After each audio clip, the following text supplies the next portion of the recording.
forever.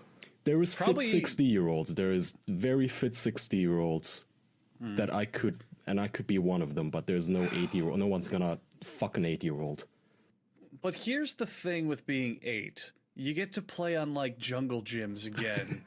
And Well, you bounce can as a houses and shit. 60-year-old too. Not me, dude. I can't use bounce houses anymore in certain cases because I'm too massive and they fuck up.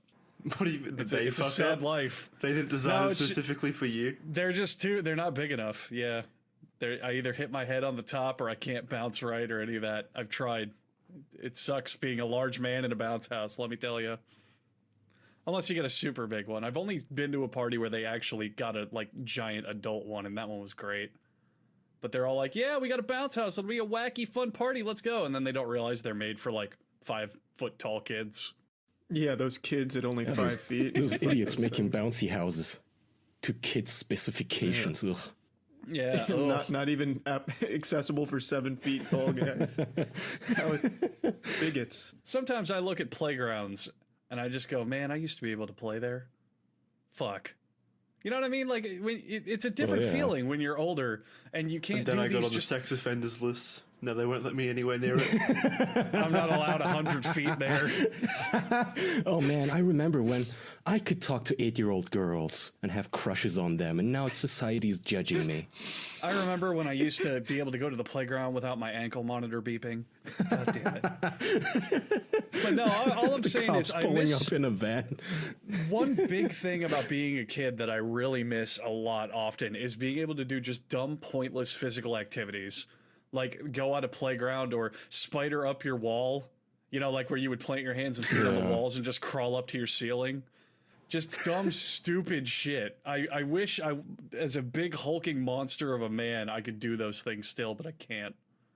It's upsetting. I just wish we still had the same elasticity as when we were young, because I'm just constantly hurting myself in the most trivial of tasks. Yeah, me too. That too. I mean, this is turning into an old man talk about their injuries podcast, but it just Yeah. everything. I hate how you can dislocate your balls just by sitting down, which I mentioned on the bonus episode yesterday. My balls still somewhat hurt. I don't remember balls hurting from when I was like 12, and I would absolutely abuse them, having just found out how to masturbate. And now, delicate. Do you guys ever get pains that aren't pains, but you just don't like how it feels and you feel like you're sick now? I get those constantly where, like, let's say you're at the computer and you got a cough, but you cough a little too hard and something inside you feels like it moves wrong. So you're like, oh God, oh, I don't like that at all. I might be seriously injured. Oh, but like no. you're fine. I get that constantly now.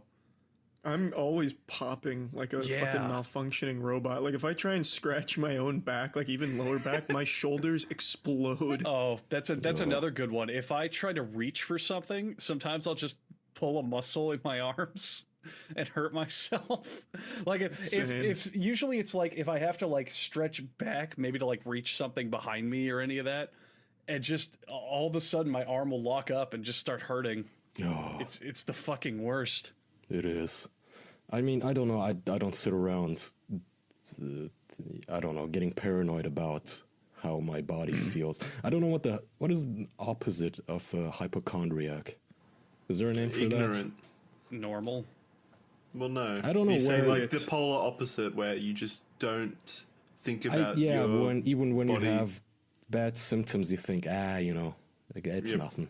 Probably ignorant. I don't know. No, Savage. so do you mean like someone who just you ignore all the problems with your body? Yeah, well, I was at the cardiologist finally on like last week, and I had to sit through a 5-minute lecture about why I've never been to the cardiologist in my life, despite some of the symptoms. And I was just, I don't know. All I could say is, look, don't take this personally. I just don't like doctors. I just think, you know, no matter how much it hurts, I figure I can sleep it off. So was your cardiologist appointment okay? Everything good with you? I mean, everything was good with the heart. I mean, the good news is that my heart is good. They couldn't find anything with it. Bad news is I still don't know what causes all the pain. Apparently, Kaya, you have The heartache. Apparently, Kaya, the term is a oh god, this is so hard to say. Anosogozhnia or something. What is that It Russian? basically What is means that? a lack of self-awareness. A lack of what? It means a lack of bodily awareness. Something Well, I have like bodily awareness, but no, that can't Yeah. be it. It certainly wouldn't be a hard word like that. Yeah. that. That's true. I mean, what is the opposite of hypo? Maybe like atrochondriac? Like atrophied? I don't know. Well, I mean, there's hypertension, hypotension, so you'd be a hyperchondriac. Oh, this is way above my pay grade. I don't know. I Well- don't know these medical Well, terms. hyper and hypo are the opposites. Oh, I didn't know that. What kind of a cocksucker picked those two names to be opposites? They also have reverse definitions, so hyper is the more calm one. That's like the when you say something is flammable, but it can Or, also excuse be me, I got it backwards. inflammable, right? You think inflammable. Oh, okay, so this can't get set on fire that easily. No, inflammable means it can get set on fire easily. What a goofy language. There's also, for some reason, arteries and veins. They switch when you're talking about pulmonary arteries versus pulmonary veins and such. For some reason, they just decide to switch definitions at random when it comes to body stuff. I don't know. I might just have to take a seat on my Joybird couch. Think this over. But let's not hop into that yet, because Andrew said he'd be right back. Oh, Oh, what? where? Yeah. When? Check the official secret Discord. He said, "Fuck, I'll be right back." What? Is he getting burglared right now? What happened? He like coughed no maybe clue. and felt something move in his body. Oh shit. He had a huge old man injury, fell off his chair. His ankle monitor went off. Where did he go? He didn't say Yeah, what the anything. hell? I don't know. He just vanished. He literally just wrote, "Fuck, I will be right back." That's concerning. What the fuck happened? Well, I would love, Charlie, for you to lead me into a Joybird sofa. Because let me tell you something. I have personally sat on a Joybird sofa, and it was comfy. My bottom was supported, my back was elevated, my whole entire being was sitting pretty. Because Joybird believes that you should never have to settle when it comes to home furnishings, and that you should have the freedom to be boldly original. And from idea to reality, they empower you to create the space and furniture that bring you joy. Joybird will get you one-of-a-kind furniture made to your unique taste. There's a wide range of different styles, including kid and pet-friendly upholstery options that are available if you need those sort of things. Free personal design consultants can help you nail down exactly what you're looking for, and there's a 365-day home trial, so you can skip the furniture store and bring the showroom home, try it out, send it back within 2 weeks of delivery if you're not satisfied. You can call Joybird now through your internet browser. You can call on them in the night. If you go to joybird.com/official, so you can receive 25% off of your first offer by using the code official. You can create furniture that brings you joy today at joybird.com/official, and you can see how Joybird is revolutionizing online furniture shopping. That's joybird.com/official with promo code official. Charlie, Yeah, you have a Joybird sofa, right? I do have a Joybird sofa. That's right. It's in your bedroom. I've seen it. Why don't you tell us 2 nice sentences about that sofa? It is a beautifully comfortable sofa to sit on and a beautifully comfortable sofa to lay on. Now back to our program. Well, so what happened to you, Andrew? What was the fuck? I'll be right if back. you must know, I had to take a violent explosive shit. And it was Really? one of Really? those where it snuck up on you and you just could not wait and it had to happen. Was your tummy No. doing rumbles, backflips? It was uncomfortable. It was like, oh fuck, oh god, I could not concentrate. So I figured I'd just take 2 minutes, just fire it out real quick and mosey on back. But now I'm ready to go. Well, that's good. Yeah, it worked fine. It was a smooth and clean operation. It was very uncomfortable. You startled all of us with your goodbye message there. Yeah. Thought something emergent came up. Yeah. Technically. Anyway, back to our program. What were we talking about before I had to visit the porcelain throne? Pulmonary arteries. Fun Oh, topic, good. I know. Great. Oh my Wow. god! Why don't we switch that topic real quick before we hand out the quizzes? I suppose. It's just the last sentence that I would have expected to be spoken on this fucking podcast is us talking about pulmonary arteries. Or health in general, really. Yeah, cardiology. and Really? Hyper and hypotension. I'll go ahead and and settle this argument. If you're looking for a doctor's advice or actual medical help, yes, you can listen to this podcast instead of visiting your local practice. This is real medical advice. Not really. Yeah, for legal reasons it's not, but for entertainment purposes it is. So do you guys ever We're get... often compared to the Dr. Phil of podcasts when it comes to medical advice. We are as legitimate of a doctor as Dr. Phil is. well, I... Put it on the DVD box. Yeah. Do you guys ever get thrown off when somebody treats you good? Like when I was at the cardiologist, What? they did this. They did what they call a stress EKG, which is when they put you on this big bike, basically, and they tell you to, you're just supposed to pedal with your legs, and then the doctor will increase the difficulty of the pedals, and they will monitor So your how heart your rate increases. yeah, exactly, and they monitor how your heart rate beats look under pressure. And every single time, like per minute, I did this for 20 minutes or something, and every single minute, this lady would turn to me and they say, "Are you okay? Do you feel any discomfort? You're okay, right? You can totally let me know if you feel any sort of discomfort." And I'm just thinking, like, I'm Turkish, just tell me to suck it up. You don't have to keep asking me. This is I'm not used to this. This is weird. This is very weird. I feel bad Have you right ever now. been shown love before, like in your life? You genuinely sound like you've never felt any kind of, I don't know, like human connection. I think or it's more of a compassion. thing that I don't really know how doctors treat patients because like I said, I don't like doctors. I don't go that often, and it's weird when they're like treat me like a dignified human being instead of telling me that my symptoms are made up and I should just suck it up and walk it off. No, I guess I am the only one. Okay, that changed topics. Tumblr's porn ban. Has anybody noticed the implications of this? Oh, is it still around? I thought Tumblr was gone now. Yeah, that's what I was gonna say. Wait, what's happening with Tumblr? So Tumblr bans porn, right? Yes. And I was thinking, well, I wonder if their traffic dropped or not. But then I firsthand, okay, I'm just one case, and this is an anecdote, but I myself yesterday forgot the word Tumblr, and it took me like 60 seconds to remember, because I was on Google, and I was like, okay, I want celebrity butt, but where do I go? I can't remember the word. What do I type in? I type in celebrity butt space. Where did I used to go? Oh, Tumblr. So I can't imagine them holding on to life for much longer. So where is this story going? How did you see the death throes? Well, Andrew, people like me who only use Tumblr for porn. We can't even remember the I didn't make the website connection anymore. at first. Gotcha. Yeah, I have to Yeah. resort to the Reddit now. Ugh. Ew. Ew. Ew. Do you ever feel weird about that? Where it's like Yeah. when Reddit upvotes porn, it's like all these other people enjoy jacking off to this. Yeah. You never thought about that, did you? You go on like Big Ass's subreddit and you go, "Oh, this is the top post. That means the most amount of people have come to this." I do that too.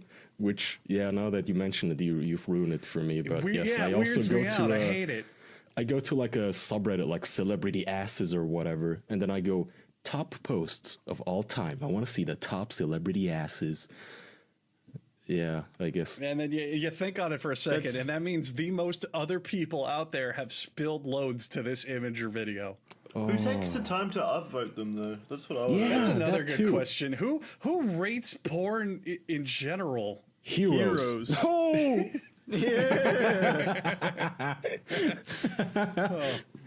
But yeah, it's absurd how far the whole just porn reviewer system goes. They review stuff, they upvote it, they share it, they this and that. I don't get how, for most normal people, where this bubble exists. Do they have friends that they only have through porn? Do they have like oh guys, I found this Friends. great fucking porn video. Check this one out. Pornhub accounts have a friend feature where you can friend other enthusiasts But of the that's same but variety. here's the thing. That's in the bubble of porn. Let's go to Reddit. Like, is there a whole bubble of porn for Reddit? Is there a whole group where they're just like, oh fuck yeah, these are all my favorited porn subreddits, and this one got a lot of upvotes, and yeah, this one got me Reddit gold. It was great. It's like, it's just such a weird concept. I appreciate their existence, but I don't want to think about them really. I mean, I like that if I go to the top posts of a subreddit, It's good pictures. Yeah, like, oh, here's Jeanette McCurdy. Thank you for her ass upvoting this to 8,000 upvotes. But I don't want to really sit down and think about all the men who put down their lives in the line of duty. Exactly. Yeah, 8,000 men. They'd take up like half of a stadium or something, and they're all just jerking off to Jeanette McCurdy. You don't realize, like, let's collect all that fluid in a jug and just present it to the person. Let's not. No, but think about it. You go to Go to a famous porn star. Like, I don't know, what's the Riley Reid. Go to Riley Reid and say, okay, Miss Reid, we've decided that for every man who has ever come to you, we've got a little vial here of all their semen, and you can do whatever you want. And you like back a monster truck into her fucking house full of it. She can do whatever she wants.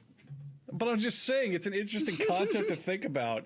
Like, how much of a disconnect there is when you go to porn and half of it is, oh yeah, this is hot, this is fucking great, I love it, oh yeah, look at that fat ass all over my face, but then on the other half you go, this is the exact thoughts and process that thousands of other men are going through right now. Yeah, well, you don't think about that when you're... And just thinking about men while he's jerking off. Well, to me, I am. I'm like, oh man, he must have been so hot. He must have been feeling so good. You want to feel some sort of a brotherhood, like you're going through military training. Like, no, I put, like a regular man, I put on my bib, I get my spoon and fork, and I want to eat ass. I don't think about all the other men. Here's my point with that. In Andrew's defense, when I was younger, I used to think about the cameraman filming. I'm like, yeah, that cameraman must really like that. Huh? Here's all I'm trying to... Because you don't think about those guys. Here's the only point I'm trying to make is sometimes it ruins it for me. Because like sometimes I'll be all like, oh, you know, I might want to start jacking off. Let's look at the porn, and then like I start looking at a nice one, and I go, oh wait, there's like 1,000 other dudes jacking off to this right now. I'm didn't good. Make this for me alone. Yeah, exactly. it's kind of that same You're feeling. like, oh, somebody else jacked off to this. It's the same feeling where when you're jacking off and the monitor gets too dim and you can see your own reflection in it. It's just like, well, I don't want to do this anymore. You know what? Has that never happened to you? Of course it has. Yeah, it's off-putting. You know what I mean? It kind of kills the vibe of it. That's all I'm saying. Guess. I mean, it's like when it's like if you're jacking off and all of a sudden, just out of nowhere, from the corner of your mind, you think about your parents or you think about your coworker. That happens, and you know it. You know that is at least once, by some random chance, you've gone, oh fuck, now I'm thinking of dog shitting. Oops. It happens. Gary fucking teen. Maybe once in my life I think about like garbage or whatever, just keep myself from coming too early. Yeah, I'm not saying every I'm not saying every single time you jack off it happens routinely. Obviously not. But there's been that time, and I guarantee you it's happened to everyone out there who masturbates, where you've been masturbating and you're in the mood and you're loving it, and then halfway through all of a sudden you just go, "Oh, cat vomit. Oh fuck. Oops." Oh, remember that episode of the fucking Sopranos where that guy got shot in the head? Oh, fuck, it was disgusting. Like any of that shit. Oh. I guarantee you that has happened to you at least once. Yeah, once, but exactly. not on a routine basis where... Yeah. When I had my really bad bouts of OCD, if I had one of those episodes where like all of a sudden I start thinking about like Ed, Edd n Eddy or something while I'm jerking off, I completely stop everything. I used to stop everything, wait for my boner to go away, and then start again with fresh thoughts. Yeah. Well, that's just edgy. Like an obsessive compulsive. It was really bad back then. This boner is ruined. I want a new one. I'd like monitor it to check to make sure it was back to pure flaccidity. Have you ever gone so long you get bored and then like the activity becomes an afterthought? Plenty of times. I've done that a handful of times. I'll be looking at porn for 5 minutes and it's all great, and then I'll start getting bored and I'll just start doing something else while I'm just like finishing up. because I'm just bored and want to get it over with by that Yeah. point. Not even with masturbation. That happens with sex as well. Like, you reach a point of no Yeah. return. Well, not no return, but you get to a point where it's like, why are we even continuing? None of us are enjoying It this. is a point of no return. It is for men because you can't just fake it. And at that point, not just say, I mean, when you're masturbating, at some point you reach a point where you don't want to do it anymore. But now you kind of gotta finish, right? You don't want to just waste this boner. But it's a dead rubber in your hand, so you kind of just do a grudge come, like angrily. Crunch cum. Oh yeah. Yeah, just you're, you try to just come and get it over with. Mine's kind of the opposite as Jackson, where sometimes I'll like want it, but I'm too lazy, and I just don't fucking care. And Want I'm like, what? man, I the masturbating. Where like I'll be like, yeah, I could jack off, and yeah, I like thinking of titties right now, and this, but then I just don't because I'm like, fuck, man, I just Yeah. don't want to. That's so much work. Fuck that. I got shit to do. Yeah, I have exactly. a PDF to read. I'd so much rather finish this thing that I started working on. I'd Sometimes so I'm much the opposite, rather. though. Sometimes I'm like, oh, I've got nothing to do right now. May as well jerk off, even though I'm not even remotely horny. And then Jackson's halfway into it, and he's like, "This fucking sucks. I hate this. I don't want to be here." Yeah, I guess as a young man, the libido is annoying. It's like a retarded dog who always wants to play, Yeah. but you don't always have the time to throw the And then ball. sometimes when you follow that train of thought for a few days, like day after day, it's just, oh, I haven't jacked off in a while or came in a while. I should probably do something about it, but fuck it, I don't care. And then after I don't know, a week of doing that, when you finally do it, you're like, my God, this is amazing. Why was I putting it off for so long? Oh, fuck. At least that's how I am. Yeah. I don't put it off. Charlie, how about you? You've been quiet. Oh, I said my piece. My masturbatory habits are just, do I wanna? Yes. All right, let's go. No, won't do it. Truly lives a privileged life. He's jacking off on his Joybird couch. I don't have that internal. You don't have to think about that shit, Charlie. You live such a cushy life. Yes or no? I don't have to worry about do I want to or not. Yeah. You've never struggled like us, the working class man, who, Really? Getting a blowjob from his girlfriend, but he's just too bored to come, and he doesn't know what to do. Charlie, I would love to see your life when you have to struggle to wake up in the morning to jack off. I would love to see it. But I understand that. You're living the dream. What? All three of you do the same life, but with this internal struggle, this battle of good and evil. Because it What takes do you energy, mean? man. Sometimes you just don't want to do anything. Yeah, that's that's not the lifestyle. That's just you. the lifestyle, yeah. Don't judge me. The high libido life. Yeah, the Dan Bilzerian style. Well, look, there are many things that you can do with your time and energy.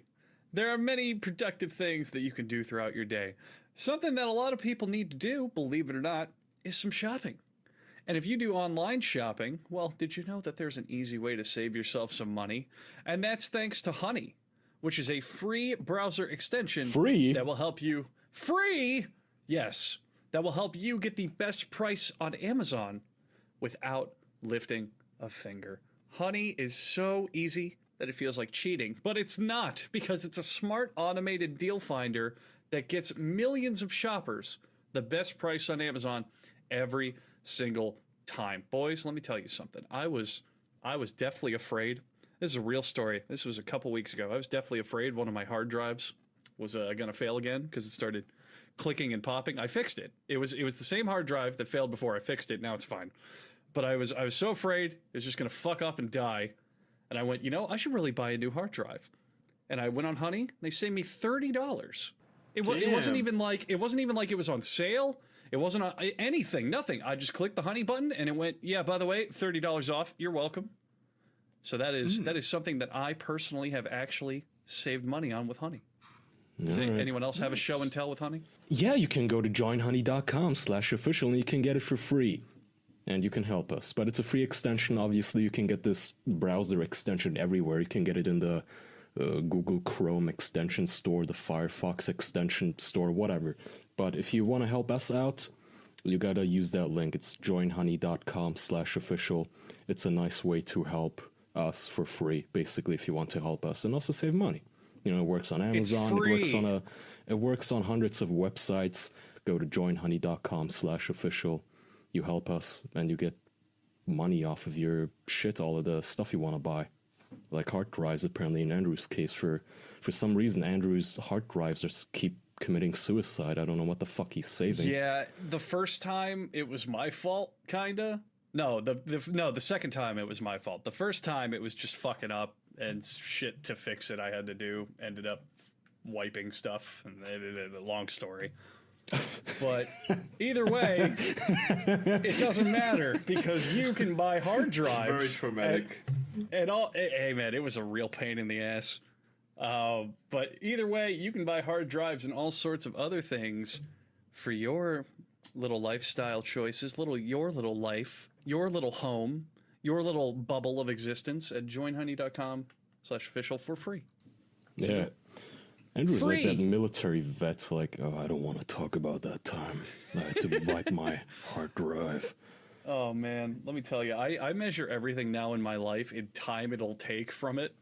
And when I hear, oh, I have to reinstall Windows and re-back up all this data, I just know that's hours and hours and hours of my life gone, and I don't want to think about that. Yeah, I feel that. Yeah, I don't consider money on stuff that hard anymore. Like, obviously, I don't make grand purchases, but it's like, yeah, I'll go out to lunch. That's fine. Oh yeah, I'll buy this new thing that I wanted. Oh yeah, a game came out. Sure, fine.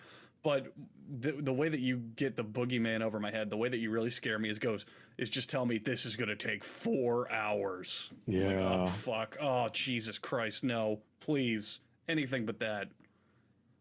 I just hate investing in stuff by this point with my time. I don't know why.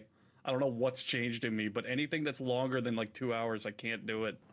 Time is finite, Andrew, but you're rich. I'm not rich. I'm not rich. I just save. Yeah, we're not. None of us. I'm not rich. I just save my money and don't buy a lot of stuff. But my time, there's nothing you can really do. Time is fleeting and leaving forever. It's scary. It gets to me more. If someone walked up to me on the street and said, "Yo, you owe $1,000 right now because of whatever," and it was legit, I'd be like, "Oh, that kind of sucks. Okay, fuck, whatever." But if someone went up to me and said, "You have to sit here and do this thing for 3.5 hours," I'd be losing my shit. I'd be so mad. I'd be so upset. Am I alone in this? Is it just me? No. I mean, you've heard me whine about my salt and pepper hair. Just gray after gray. Every single month it's more gray, and I look at the mirror, and then I look at my watch as if the hour matters. Like, oh shit, okay, I have like 8 more hours of daylight. Gotta live, guys. Oh god, don't get me started on that one too. When you wake up and you look at the time, and let's say you wake up at noon and you're like, oh fuck, I only have like another fucking 12 hours of my life, and then I have to go to bed. Shit. I hate that feeling so goddamn much. When you wake up, you look at the clock and go, okay, I got 13, 14 hours to do these things and this and that. Let's go. And then later in the day, you're like, I got 3 hours till I go to bed. What the fuck happened? Where does the time go? Why is it going so fast? It's just increasingly speeding up now. It feels like every day goes by so much quicker than it did before. I hate it. It's so scary. It's terrifying to me. It's like one of those fucking zipper functions for music where you hear like the pitch gets higher and higher and higher until it's so quick you can barely register the different notes. And it's like that. Like your life is just like, and then like you're done. And that's it. And it terrifies me. That's how you spend your days. I agree. I completely agree, but it's still spooky. It's still not fun to think about. No matter what, you're gonna feel that way. Like, here's something that gets me a lot throughout every single day of my life. It happens at least once. Think about where you are at this exact moment right now. In my bedroom. And then compare it to a different point in your history. Compare it to when you were like 8 years old and what your life was about and what you were doing. Compare it to when you were 15 and this and that. It's like where you are right now is not only so radically different than what it used to be, but in a fucking week, you're going to even probably forget you had this experience of what you're currently doing. It scares me. It's such a fucking existential concept that I just can't I hate thinking about. Perhaps, Andrew, you would like to be immortal. Maybe you have come around. That's kind of what it sounds Let's like. not open this debate.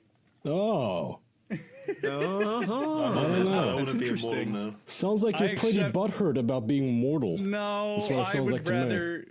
I would rather die, and I am accepting of the fact I will die one day. But fuck still, it's just a thing to think. Okay, fine. Let's branch this out. What's a big like psychological or existential concept you think about a lot? Wanting to be immortal. That's not eternity. The same fucking thing. Yeah, it is. What are you talking? What are you trying to turn this into a philosophy podcast? What do you want? I want to live forever, Andrew. That's what I think about. If I could, I would suck the life force out of a baby's spine. What do you want? I don't know. I thought maybe you guys would have, because like mine was all the whole concept of being afraid about the passage of time and how we perceive it differently as we get older. Yours is just, I want to live forever. No one will know or care about us in like 2 generations. See, that's a good one. The only people that will care about us are the people that we currently know, and they're going to die eventually. Yes. Well, and here's the thing: if you're immortal, 2 generations from now, obviously people could still care about you. Yeah, being immortal fixes everything. Yes, I know. It does. It does. Genuinely does. It fixes everything when the universe heat deaths, and then no one ever makes a new one, and you're stuck in an infinite void forever. Who cares if a generation from now still cares about me? I will be immortal. I will still be around. It doesn't matter if you care about me. I'm still here, whether you like it or not. You can't deplatform But let me him ask from you a immortality. question. What if everyone else is gone and there is no one to care about you? I will be there. I care about me. I'll live. And you alone. Yeah, good. That's honestly probably fine. All right. You can accept. That's fine. I would rather be dead. But that's fine. I'll suck a Boys, dick. what do you think happens after you die? If Israel or Silicon Valley came up with an immortality pill right now that cost $1 million, you would be sucking cock in back alleys to save the money, God, Andrew. Yeah. Don't act like this. Depends on how long they mean by immortality. Oh, yeah, like you would be haggling, like, okay, you can make me immortal, but for how long? I don't want it to be too long. I hope this pill doesn't work too good. I wouldn't pay $1 million if it meant an extra year. All I'm saying is when the universe dies, when all the entropy and energy is done, and you're sitting in an infinite black void for the literal infinite rest of your existence, I don't think that'd be too great. I don't think that'd be all that fun. I mean, can you still sleep as an immortal? You can do whatever. Hibernate. So go to sleep forever, aka die? No, but then you can have the chance of waking up. And to what? Again. Nothing? No, there's plenty of scientists who think that the Big Bang is a cyclical event. Think, not proven. Think, and if you're wrong, oh boy, I would not want to be stuck in literal nothingness for all eternity. Well, it's also not proven that the universe will experience a heat death. That is also just a thought we don't process. know. Yeah, and but Andy, there's no downside. So, like you said, what's the difference between dead and just floating in space, hibernating? Yeah, exactly. So I have only something to gain here. If there's no consciousness. No, being conscious could be hell. Exactly. There's dreaming when you sleep, and even then, you suddenly gain the ability to sleep forever. No, you'd wake up. Well, and that's fine. Then you go back to sleep, and then you. So your whole life is nothing but going back to sleep. Yeah, dreaming. What's wrong with dreaming? That's better than not existing. Dreaming's great. I hate being stuck in my own head, and if I'm stuck in my head, own head for the rest of eternity. Living in a dream forever? You can't learn on your own. Yeah, come on. If I was stuck in my own dreams for an eternity, if I had billions of lifetimes to figure out my own dreams, I could lucid dream that motherfucker into an X-Men holographic chamber and create my own realm. I would be fine. Your own universe. I wonder if, if you were in this pseudo-reality where everything's dead, this whole heat death or whatever, if enough time went by, you'd eventually forget what this existence would be like this reality of people. You would. So you gotta remember. Yeah. You gotta remember this is infinite. Eventually, everything will happen. You will eventually forget anything. You won't remember any people you experienced here, any experiences you've ever had, because it's infinite. After 10 trillion years, you will not remember any experience you've ever had. That'll be good. I don't care. I'll still have a dick. So what do you dream then? I'll still have a dick. I'll still jack off. He has built-in entertainment, goddammit. Kai is like the child at the end of 2001 floating through space in a big womb, just jacking off as the universe dies. That's the Big Bang, is Kaya's first orgasm. Life's good, damn it. I may not remember ass. Actually, I know that's a how to good come. point. No, that is a very good point, though. As an immortal, and let's say everything vanishes, semen could quite literally pave the way to a new beginning. All of that DNA, all of that genetic code and material, you could quite literally start springing organisms back into life. Because the particles wouldn't vanish. Anywhere. But where? Space is a vacuum, and everything in space is going to be gone. By the heat death of the universe, there will be no planets, no stars, no galaxies, nothing. There is literally nothing. They will be somewhere. The primordial. There. Who says there will be? We don't know. That's my big thing. If someone proved to me, yeah, the universe will reset and things will work like this and this and that, and there's a chance that, you know, you can get a brain process to reset your memories and this and that, then yeah, I'd be immortal. But the fact that we don't know what's going to happen after everything